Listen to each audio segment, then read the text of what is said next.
Cerita dimulai di sebuah pertandingan tampar di dalam penjara. Seorang pria bertubuh besar awalnya terlihat kuat, namun langsung terjatuh setelah menerima tamparan dari lawannya. Saat pria berjanggut yang bernama Dick merasa kemenangan ada di tangannya, seorang pemuda kurus dengan wajah polos nan lemah tiba-tiba maju ke depan. Kehadirannya membuat semua orang tertawa karena mereka menganggap anak muda ini tidak punya nyali. Dick dengan jelas meremehkannya, tetapi pemuda itu yang bernama Hyun-soo tetap percaya diri untuk ikut bertanding. Mereka lalu menentukan giliran dengan suit batu gunting kertas. Sayangnya, Hyun-soo kalah sehingga harus menerima tamparan lebih dulu. Sebelum dilanjut video ini, tekan like, subscribe, dan nyalakan lonceng notifikasinya. Namun yang mengejutkan semua orang, Hyun-soo sama sekali tidak bergeming. Kini giliran Dick yang menerima tamparan. Dengan tenaga penuh, Hyun-soo menghantam rahangnya hingga Dick terhuyung jatuh.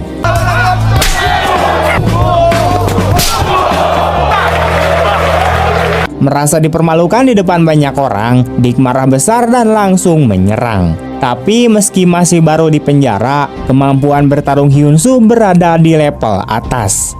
Dengan mudah ia membalikan keadaan, menjatuhkan Dick lalu menghajarnya secara membabi buta.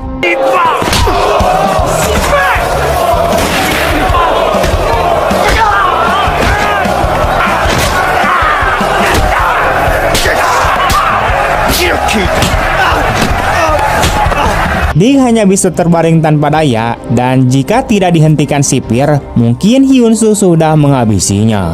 Karena insiden ini, Hyun-soo dimasukkan ke sel isolasi, tempat di mana ia pertama kali berhadapan langsung dengan Jae-ho. Bagi Hyun-soo, ada dua tipe orang di penjara, yang bisa disentuh dan yang tidak boleh disentuh. Orang seperti Dick jelas termasuk golongan yang sebaiknya dihindari.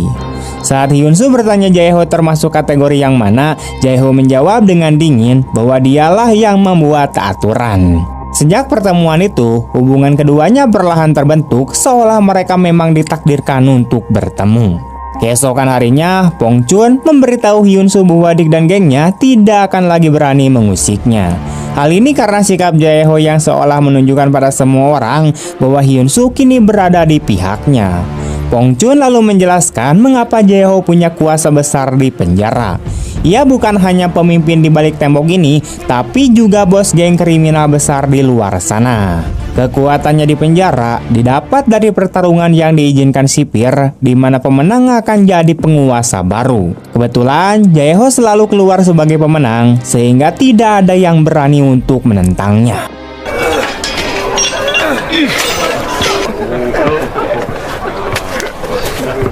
Namun suasana berubah saat seorang tahanan baru kemudian masuk. Namanya adalah Kim Se-han, pria yang reputasinya bahkan lebih mengerikan daripada Jae-ho. Kehadirannya langsung menebar ketakutan, bahkan banyak narapidana yang menunduk ketika namanya disebut.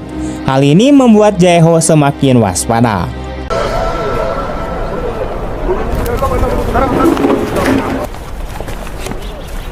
Hari berikutnya, Jae-ho memilih mendekatinya lebih dulu. Ia memperkenalkan diri dan menawarkan kerjasama untuk berbagai bisnis rokok di penjara. Ada dua alasan mengapa ia rela mengalah. Pertama, masa hukumannya hampir habis, sehingga ia tidak ingin masalah baru. Kedua, ia perlu waktu untuk membaca langkah lawannya sebelum memberi pukulan balik. Namun, Se-han sama sekali tidak peduli dengan tawaran itu. Saat itu juga kabar buruk datang di mana Ho Jun, orang kepercayaan Jae-ho, ditangkap dan hampir tewas dipukuli kepala sipir. Dari sini jelas terlihat sipir telah bersekutu dengan Se-han.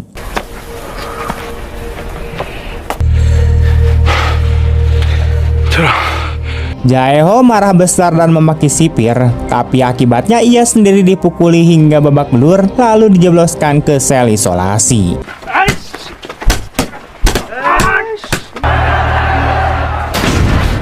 아무리 한지호 이 새끼가 독종이라도 곧 아이로는 어쩌지 못할 자 못 오냐.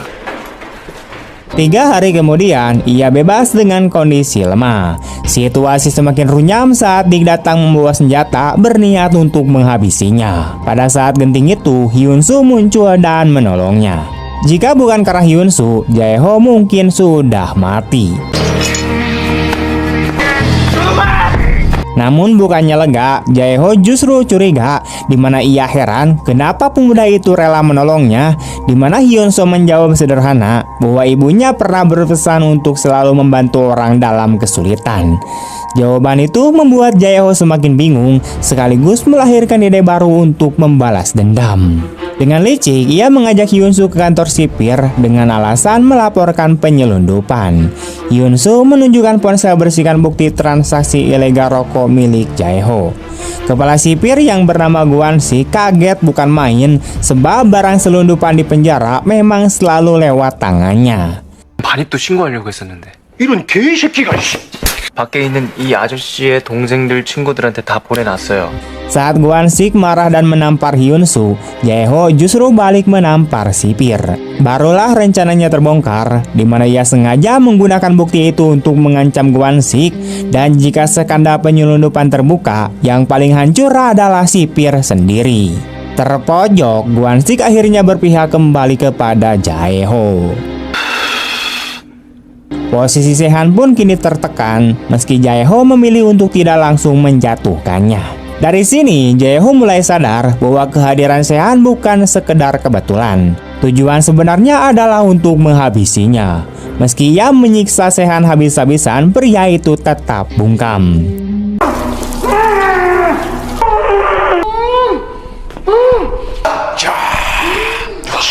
나를 잡으려고 하는 거요.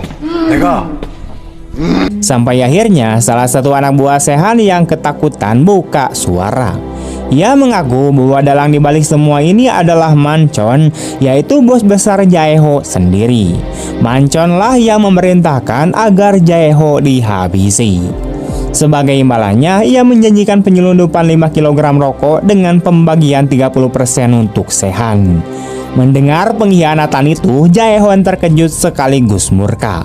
Namun ia harus menahan diri dan menyembunyikan emosinya agar tidak menimbulkan kecurigaan. Di balik semua itu, ternyata Hyunsu bukanlah narapidana biasa. Ia ternyata adalah seorang polisi yang menyamar. Misinya adalah mendekati Jaeho, meraih kepercayaannya, lalu membongkar seluruh operasi gengnya. Hyunsu menerima tugas berbahaya ini karena dijanjikan oleh atasannya yang bernama Insuk bahwa ibunya yang sakit parah akan mendapatkan donor ginjal. Insuk sendiri adalah atasan yang keras dan penuh perhitungan, tak segan mengorbankan orang lain demi menyelesaikan kasus. Saat kabar donor cocok ditemukan, Hyunsu merasa bahagia tanpa menyadari bahwa titik inilah yang akan membalikan seluruh hidupnya.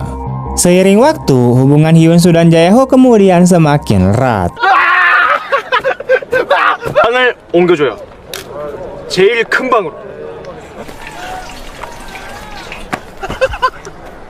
Hingga suatu hari muncul sosok Byung-gap, keponakan Manchon sekaligus rekan lama Jaeho.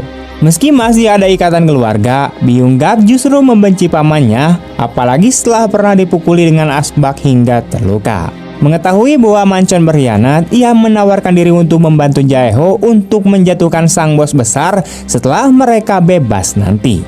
Namun Jaeho tetap berhati-hati karena ia tahu bahwa pada akhirnya para anggota geng hanya akan berpihak pada orang yang punya uang. Di saat yang bersamaan, Jaeho juga menaruh curiga pada Hyunsu. Sejak lama ia sudah meminta Byung-gap untuk menyelidiki identitasnya, namun hasilnya tetap nihil. Tidak ada catatan apapun tentang siapa sebenarnya pemuda itu. Pada saat itu, Hyunsu masih tenggelam dalam kebahagiaan karena ibunya hampir saja bisa diselamatkan. Namun di waktu bersamaan, sang ibu sedang berbicara lewat telepon dan tidak ada yang tahu apa yang terjadi. Tiba-tiba ia terjatuh dan bersimpah darah. Kabar kematian itu pun sampai kepada Hyunsu, membuat pikirannya seolah runtuh ke dalam kegilaan. Tidak seorang pun bisa menerima kenyataan pahit seperti ini. Padahal keadaan sempat terlihat membaik, tetapi tragedi justru datang menghancurkan harapannya. Dari kejauhan, Jaeho melihat Hyunsu meraung penuh rasa sakit dan hatinya ikut tiba. Malam harinya, Hyun-soo menghubungi In-soo. Ia memohon izin agar bisa keluar penjara untuk memberikan penghormatan terakhir karena ibunya adalah satu-satunya keluarga yang ia miliki. Namun di luar dugaan, si bebel In-soo menolaknya. Ia beralasan bahwa Hyun-soo bukanlah tahanan teladan sehingga permintaan itu sulit dikabulkan. Seberapapun kerasnya Hyun-soo untuk memohon, sikap In-soo tetap dingin dan tidak peduli. 같은 곳에 처박아 놓고 엄마 묻을 것도 못 찾게 해요. Terdesak, Hyun-soo mengancam akan membuka rahasia misi yang telah mereka jalankan jika ia tidak dilepaskan. Tetapi In-soo justru menegaskan, bila catatan kriminalnya dihapus, maka status Hyun-soo akan resmi tercatat sebagai penjahat sungguhan. Ucapan itu membuat Hyun-soo tidak percaya bagaimana mungkin atasannya tega memperlakukannya seperti itu. Keesokan harinya, kepala penjara tiba-tiba membebaskannya untuk sementara ditemani 2 polisi sebagai pengawal. Kepala penjaga juga menyerahkan alamat tempat pemakaman ibunya, sekaligus memberitahukan bahwa semua biaya sudah ditanggung oleh Jae-ho. Dengan begitu, Hyun-soo bisa menghadiri pemakaman ibunya. 물로 만족하자.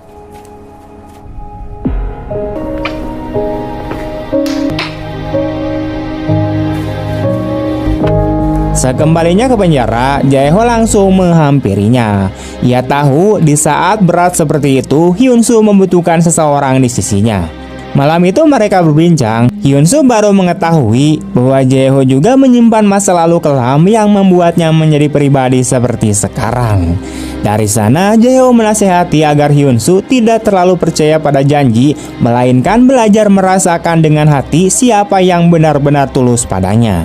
Dengan begitu, ia akan tahu siapa yang bisa dipercaya. 미안해. 나는 누구는 상황을 믿어야지. Kemudian Jae-ho bertanya apakah Hyun-soo bersedia menjadi juniornya setelah bebas nanti. Hyun-soo menatap pria itu lama, mengingat kembali bagaimana dinginnya atasannya, serta faktor bahwa Jae-ho justru banyak menuntutnya.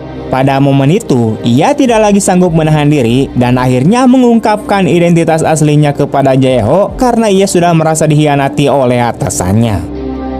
Waktu pun berlalu, Jae-ho sudah lama bebas hingga tiba hari kebebasan bagi Hyun-soo. Begitu keluar, ia melihat Jae-ho sudah menjemputnya.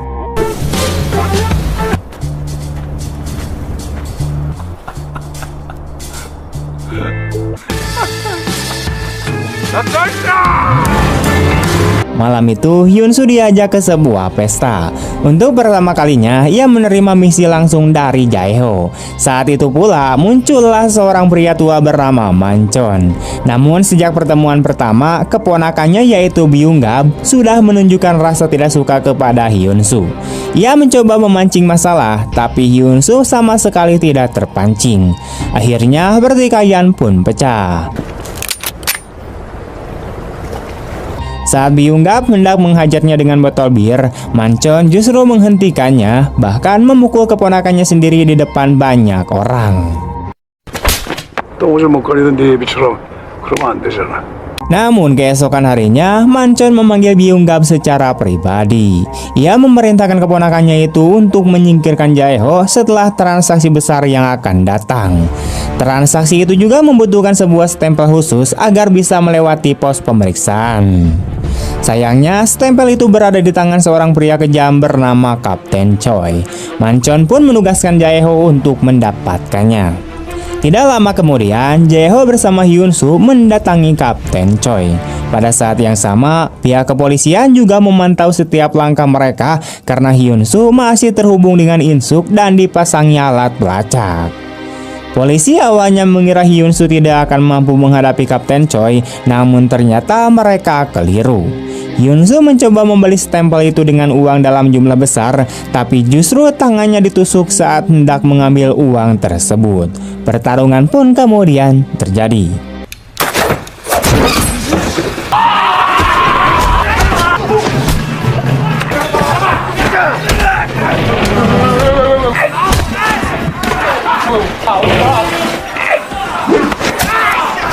Sementara itu, Jae-ho yang menunggu di luar menyadari ada seseorang yang melaporkan kejadian itu. Ia pun segera masuk. Byung-gap yang berada di luar terlihat tidak senang dalam situasi tersebut. Di dalam ruangan, Hyun-soo berjuang keras melawan lawan-lawannya sampai akhirnya anak buah Kapten Choi datang dalam jumlah besar. Jae-ho akhirnya ikut turun tangan. Ia tak lagi peduli dengan orang-orang di luar. Yang terpenting baginya adalah keselamatan Hyun-soo. 가끔 현장 뛰면 재밌어.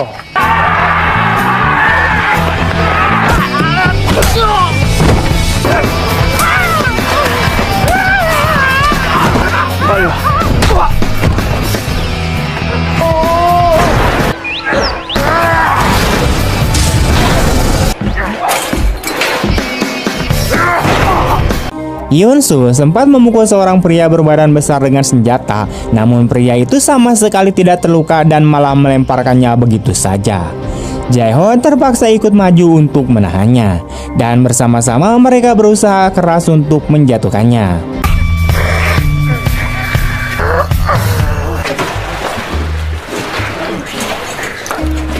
Setelah pertarungan panjang, akhirnya kelompok Jae-ho berhasil mengalahkan lawan-lawannya. Saat keadaan mereda, Hyun-soo memperhatikan jam tangan yang ia pakai yang ternyata dipasangi alat penyadap. Tanpa ragu, ia menghentam pria itu hingga alat tersebut hancur.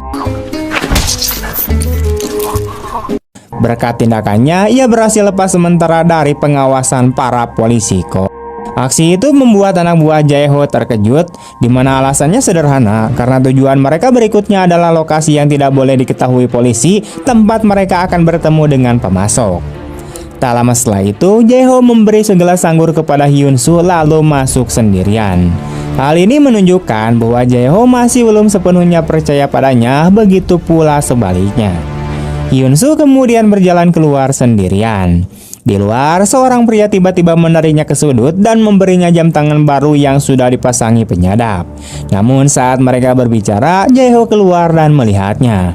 Dengan cepat, Hyun-soo memukul pria itu dan beralasan bahwa ia keluar karena bau di kamar mandi terlalu menyengat, jadi memilih buang air di luar, tapi justru diganggu oleh pria itu.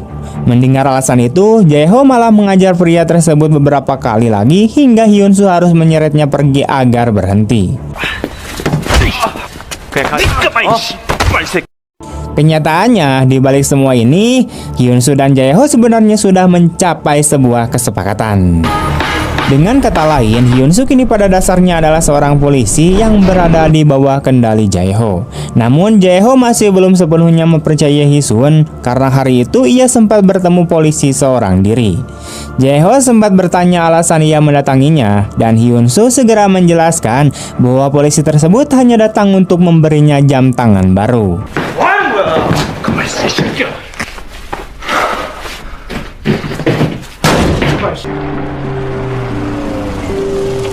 Jae-ho kemudian ingin menyampaikan permintaan maaf sekaligus berharap agar Hyun-soo mau mempercayainya.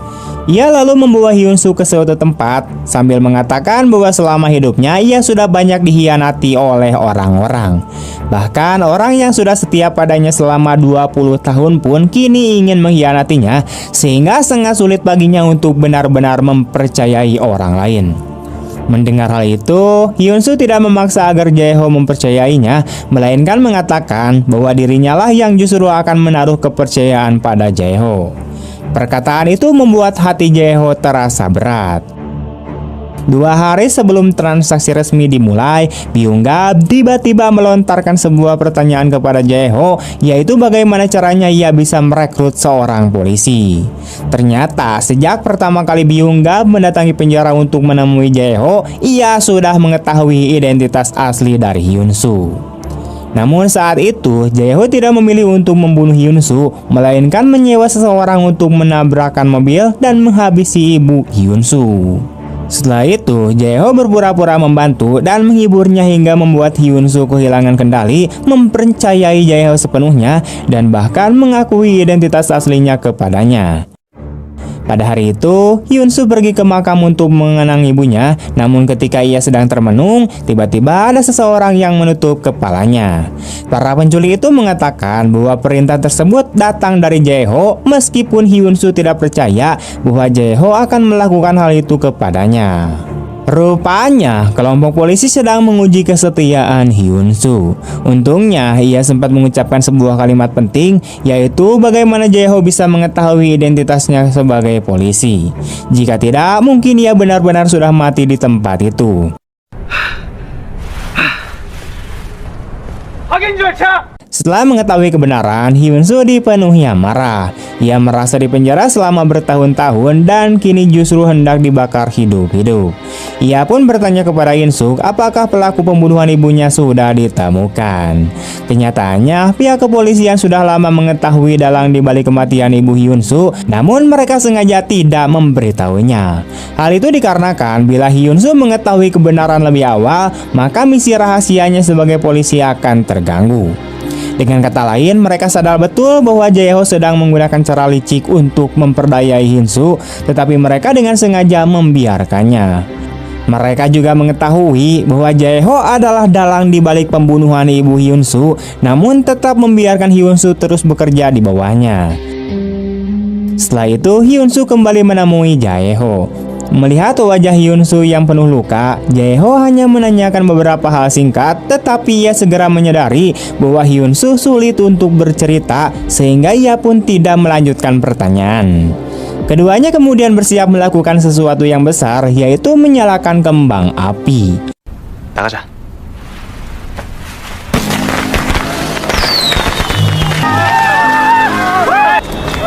Mereka terlihat bahagia bermain bersama, dan pada momen itu mereka tidak lagi meragukan satu sama lain, melainkan memilih untuk saling percaya sepenuhnya. Akhirnya, tibalah hari transaksi. Hyun-soo menyerahkan informasi mengenai waktu, lokasi, dan pihak-pihak yang terlibat kepada In-suk, meskipun tidak ada yang tahu apakah informasi tersebut benar atau palsu. Lokasi transaksi yang dipilih adalah sebuah kapal pesiar di pelabuhan. Begitu kedua kelompok menaiki kapal, salah satu anak buah tiba-tiba menyadari ada yang tidak beres.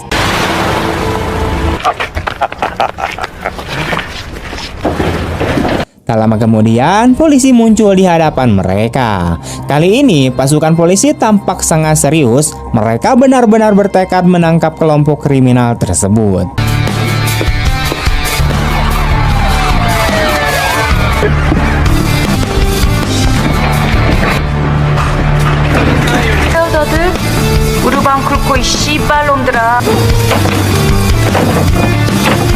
Setelah polisi berhasil menahan para pengkhianat, In-suk maju dengan penuh percaya diri untuk membuka kotak yang disita. Namun ternyata tidak ada barang selundupan di dalamnya. Dengan rasa tidak puas, ia pun membuka kotak lainnya, tetapi hasilnya sama saja, kotak itu juga kosong.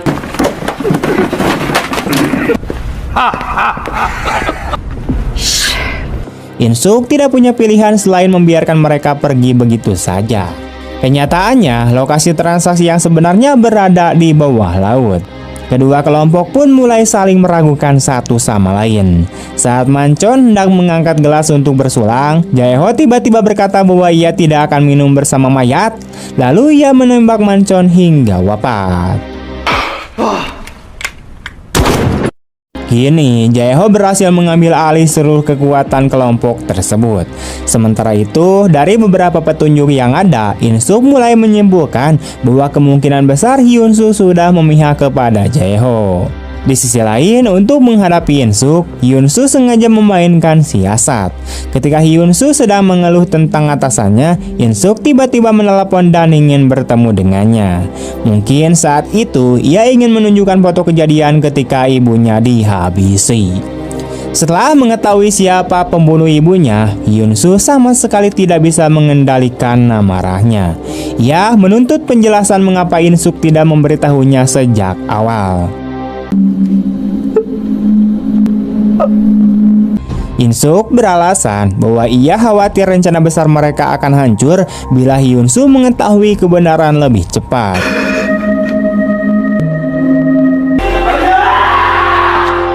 Namun pada saat itu Hyun-soo sudah tidak lagi peduli pada misinya. Hal paling penting baginya hanyalah membalas dendam atas kematian sang bunda. Satu-satunya pilihan yang ia miliki saat itu adalah mengikuti arahan kepolisian. Hyun-soo kemudian segera menelpon Jae-ho, berpura-pura mengatakan bahwa dirinya sedang berada di bawah penyelidikan internal. Lalu ia bertanya apakah ada orang lain selain Jae-ho yang mengetahui identitasnya sebagai polisi. Pertanyaan itu membuat Jae-ho curiga kepada Byung-gap.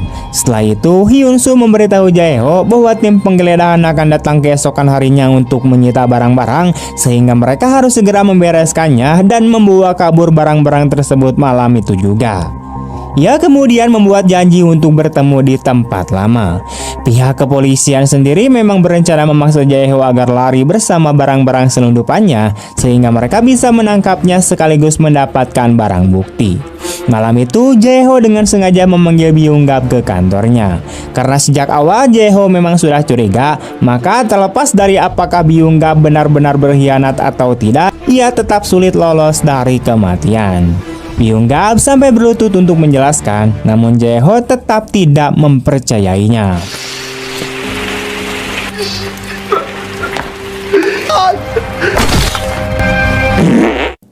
Di bawah pengawasan In-suk, Hyun-soo lalu pergi ke tempat pertemuan bersama Jae-ho. Tempat itu adalah markas rahasia yang pernah diperlihatkan Jae-ho kepadanya sebelumnya. Jae-ho yang telah menyelesaikan urusannya dengan Byung-gap segera bergegas menuju tempat itu. Namun tepat sebelum ia memasuki pintu, ia menyadari ada sesuatu yang tidak wajar. Karena Jae-ho sangat mengenal tempat itu, ia tidak membongkar jebakan polisi dan langsung masuk ke ruangan. Pada saat itu, keduanya tidak lagi berniat menipu satu sama lain. Jae-ho mengatakan bahwa ia sudah melihat truk air dengan kaca gelap, sehingga ia tahu tujuan sebenarnya dari pertemuan Hyun-soo kali ini. Di sisi lain, Hyun-soo juga mengungkapkan bahwa ia tahu Jae-ho adalah orang yang telah menghabisi ibunya. Mendengar itu, Jae-ho langsung menodongkan pistol ke arah Hyun-soo, namun Hyun-soo yakin bahwa Jae-ho tidak akan membunuhnya karena ia masih membutuhkannya untuk melarikan diri dari kepolisian. 같은 새끼가 감당할 수 있는 사람 아니야. Tidak lama kemudian, polisi menyerbu masuk ke dalam ruangan, namun yang tersisa di sana hanyalah Hyun-soo. Tiba-tiba, Jae-ho melepaskan tembakan ke arah polisi dari suatu tempat tersembunyi. Ia terus bersembunyi sambil menyerang, membuat polisi kesulitan menghadapinya. Seorang polisi bahkan sempat menggunakan Hyun-soo sebagai umpan untuk memaksa Jae-ho keluar, tetapi ia melawan hingga dicekik. Saat Hyun-soo dalam keadaan bahaya, Jae-ho akhirnya muncul dan menembak mati polisi tersebut. Pada akhirnya, yang tersisa di ruangan itu hanyalah Jae-ho dan juga Hyun-soo. Jae-ho tetap tidak mampu menembak Hyun-soo, mungkin karena ia benar-benar peduli padanya, atau mungkin juga karena ia sudah lelah dengan kehidupan penuh kebohongan. 내가 앞으로는 절대 나 믿으라고 강요 안 할게요. Namun ketika Jae-ho hendak pergi, tiba-tiba ia ditabrak oleh mobil yang dikendarai oleh In-suk. Kemudian saat In-suk akan menolong Jae-ho dengan memberinya pertolongan pertama, Hyun-soo tiba-tiba muncul dan langsung menembak si In-suk di kepala, juga menghabisi Jae-ho dengan menembaknya di dada karena dia tidak akan pernah memaafkan siapapun pelaku yang menghabisi ibunya.